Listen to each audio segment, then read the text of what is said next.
여러분, 이 문장 한번 들어보세요. 세상이 본 가장 거대한 사악의 체계. 1847년에 제임스 리처드슨이라는 한 남자가 바로 인신매매를 두고 남긴 말입니다. 정말 강렬하죠? 이 한마디가 오늘 우리가 이야기할 그의 모든 것을 보여준다고 할 수 있습니다. 자, 그래서 오늘은 바로 이 제임스 리처드슨의 발자취를 따라서 그가 겪었던 정말 놀랍고도 험난했던 사하라 사막으로의 여정을 한번 같이 떠나보려고 합니다. 자, 그럼 본격적으로 시작해볼까요? 이 제임스 리처드슨이라는 사람, 그냥 뭐랄까 호기심의 사막을 탐험한 그런 평범한 여행가는 아니었어요.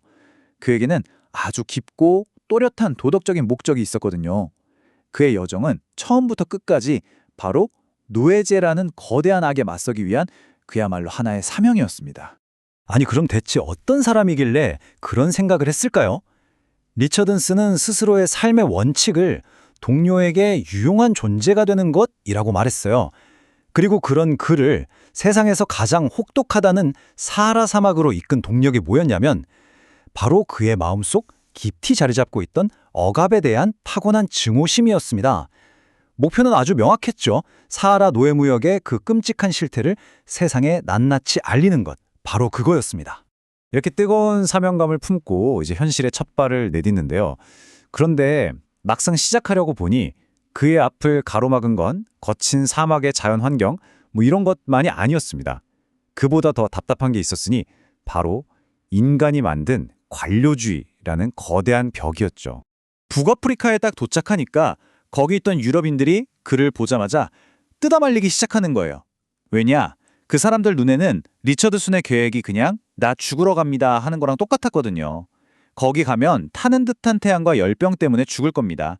아니면 원주민들한테 살해당할 거고요. 운 좋아도 산적들한테는 못 당해요. 다들 그냥 하나같이 그건 미친 짓이라고 말렸습니다. 그런데 여기서 정말 재밌는 게 뭔지 아세요?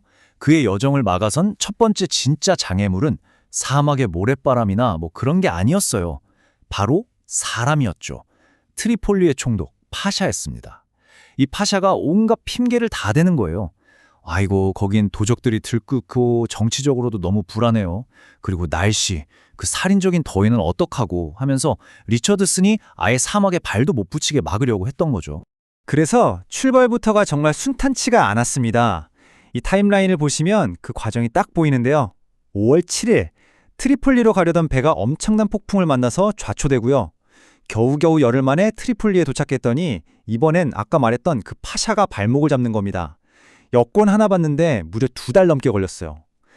그렇게 우여곡절 끝에 마침내 8월 2일 그토록 원하던 미지의 세계로 첫 발을 내딛게 됩니다. 자, 그렇게 드디어 리처드슨이 사하라 사막의 심장부로 들어섭니다. 그런데 그가 마주한 현실은 우리가 상상하는 그런 낭만적인 사막 환경과는 거리가 멀었어요. 그야말로 혼돈과 무질서가 판을 치는 상인 캐러밴의 아주 냉혹한 현실 그 자체였죠. 물론 그 파샤가 그냥 보내진 않았습니다. 보호 병력을 붙여주긴 했거든요.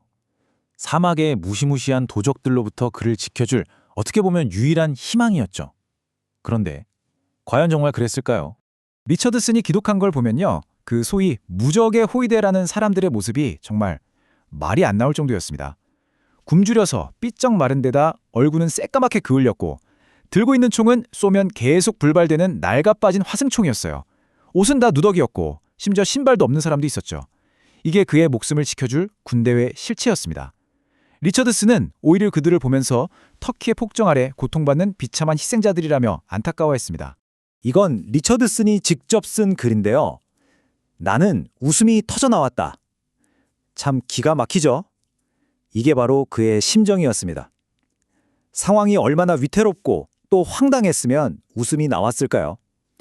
파샤가 약속했던 그 화려하고 무적인 호위대는 그냥 눈앞의 해골 같은 유령 부대였을 뿐이니까요. 이제 이야기는 사막에서의 생존, 그 본줄로 들어갑니다. 바로 물이죠. 생과 사를 가르는 단 하나, 물을 둘러싼 처절한 투쟁이 시작됩니다. 이 기록을 보면 그 절박함이 그대로 느껴집니다. 많은 사람들이 우물 밑바닥까지 내려가서 그 진흙탕이 된 더러운 물을 퍼올려서 바로 마셔버렸다고요.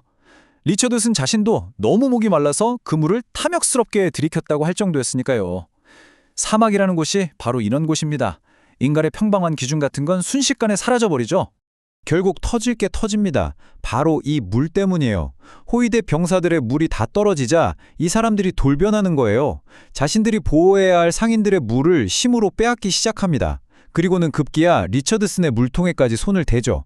하지만 리처드슨과 그의 하인이 필사적으로 저항했고 다행히 그들을 쫓아내는 데 성공합니다. 정말 아찔한 순간이었겠죠.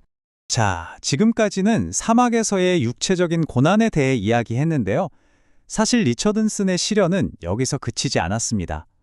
이제부터는 그의 일기장 속에 담긴 어쩌면 더 치열했을지도 모를 지적이고 도덕적인 싸움에 대한 이야기를 해볼까 합니다. 그러니까 그의 여정은 그냥 땅을 밟고 지도를 그리는 그런 탐험이 아니었던 거예요.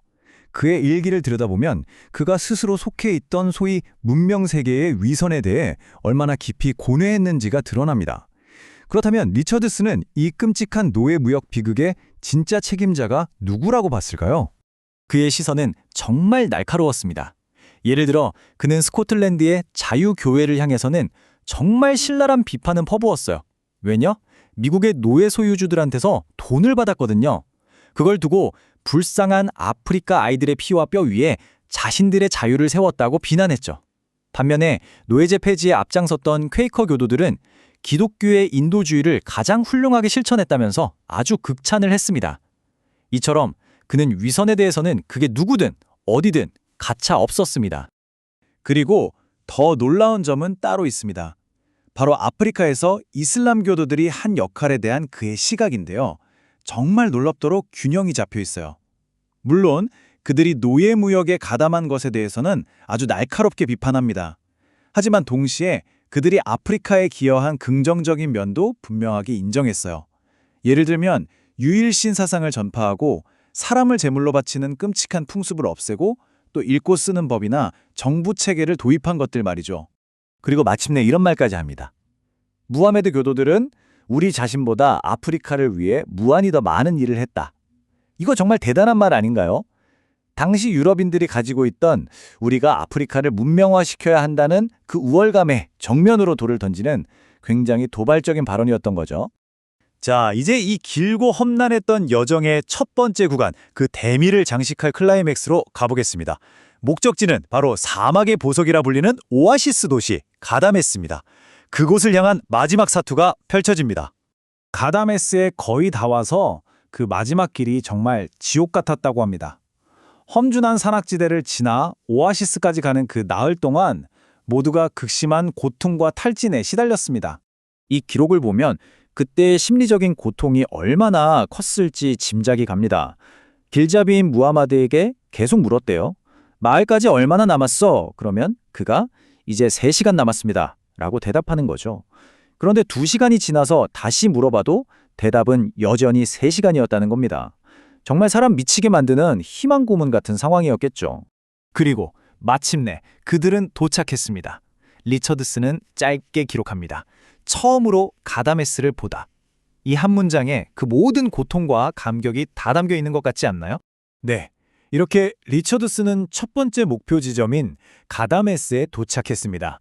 하지만 여러분, 이건 정말 시작에 불과했습니다. 진짜 사하라의 심장부에는 과연 또 어떤 놀라운 발견과 상상도 못할 위험, 그리고 더 깊은 도덕적 싸움이 그를 기다리고 있었을까요?